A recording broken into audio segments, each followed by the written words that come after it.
Hi అండి. ఈరోజు శనివారం కదా, పూజ చేసుకోవాలి. ఇంకా మార్నింగే 5కి అయితే లేచాను.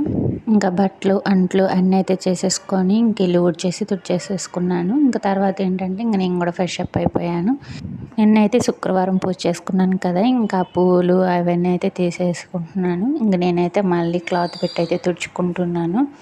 ఇంక నేనేంటంటే శుక్రవారం శనివారం అయితే కంపల్సరీగా పూజ చేసుకుంటాను.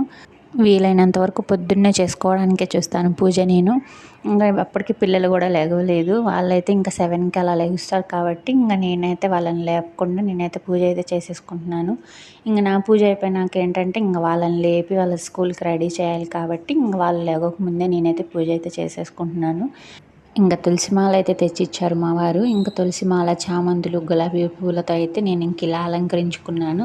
ఇంక నేనైతే దీపారాధన అయితే పెట్టుకున్నాను. నైవేద్యం కింద అయితే అరటిపళ్ళు పెట్టుకున్నాను. ఇంక నేనైతే శనివారం అయితే కంపల్సరీగా టెంకాయ అయితే కొడతాను.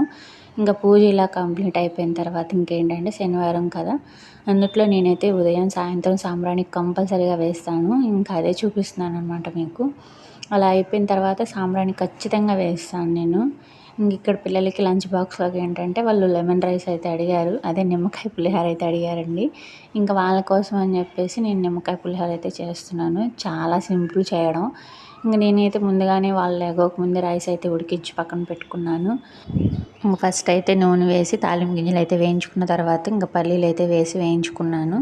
పచ్చిమిర్చి తినరు కాబట్టి నేను వేయలేదు, అందుకే ఎండుమిర్చి వేశాను. ఎండుమిర్చి కరివేపాకు వేసి వేయించుకున్న తర్వాత నిమ్మకాయ ఇలా రుద్దుకున్నామంటే నిమ్మకాయలో రసం అంతా వచ్చేస్తుంది. ఇంకా నేనైతే ఇంక దీంట్లో పసుపు అయితే ముందే వేసేసాను కాబట్టి ఇంక ఉడికించిన రైస్ అయితే వేసేసుకుంటున్నాను. ఇంక రైస్ మొత్తం వేసుకొని తిప్పుకున్న తర్వాత ఇంకా ఉప్పు, నిమ్మకాయ రసం అయితే పిండుకున్నాను. ఇంక రెండు వేసిన తర్వాత అయితే బాగా తిప్పుకోవాలి, అప్పుడే మొత్తం అన్నానికైతే పడుతుంది. చాలా సింపుల్గా చేసుకోవచ్చు. ఇంక ఇదైతే చాలా ఇష్టం మా పిల్లలకి, క్విక్గా అయిపోతుంది మనకైతే. ఇంకా లాస్ట్లో ఏంటంటే ఇంకా కొత్తిమీర అయితే వేశాను. ఇంక ఈలోపు సాత్విక్, శ్రీవల్లి అయితే లేచారు. ఇంక ఇద్దరు లేచేసి వాళ్ళ పనులు అయితే వాళ్ళు చేసుకుంటూ ఉన్నారు.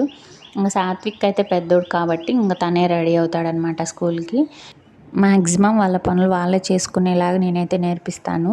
ఉదయం లేచిన దగ్గర నుంచి సాయంత్రం పడుకునే వరకు ఎక్కడి వస్తువులు అక్కడే పెట్టాలి, ఇలా తీయకూడదు, ఇలా చేయకూడదు అని చెప్తూ ఉంటాను. ఇంకా అలాగే వాళ్ళు చేస్తూ ఉంటారు. ఇంకా నాకే హెల్ప్ చేస్తారు మా పిల్లలు. ఇంకా అదైతే నాకు చాలా సంతోషంగా ఉంటుంది. ఇంక ఇక్కడ నేను ఏం చూపిస్తున్నాను అంటే ఇంకా మా చిన్నమావయ్య వాళ్ళు అయితే తిరుపతి అయితే వెళ్ళొచ్చారు. ఇంకా తిరుపతి నుంచి తెచ్చిన లడ్డు పొంగల్ అయితే పెట్టారు, దారాలు ఇచ్చారు. ఇంక ఇవాళ శనివారం కదా, తిరుపతి లడ్డు తినడం చాలా అదృష్టంగా ఫీల్ అయ్యాను నేనైతే. ఇంకా మా అమ్మ మా నాన్న అయితే వచ్చారనమాట, హాస్పిటల్కి వచ్చారు. హాస్పిటల్కి వస్తూ కూడా మా అమ్మ నాకు అయితే పాలబూరెలు, చక్రాలు అయితే చేసుకొని వచ్చింది, పిల్లలు తింటారులే అని చెప్పేసి. అమ్మ అంటే అంతే కదా. నా వీడియోస్ నచ్చితే ప్లీజ్ లైక్ చేసి సబ్స్క్రైబ్ చేసుకోండి.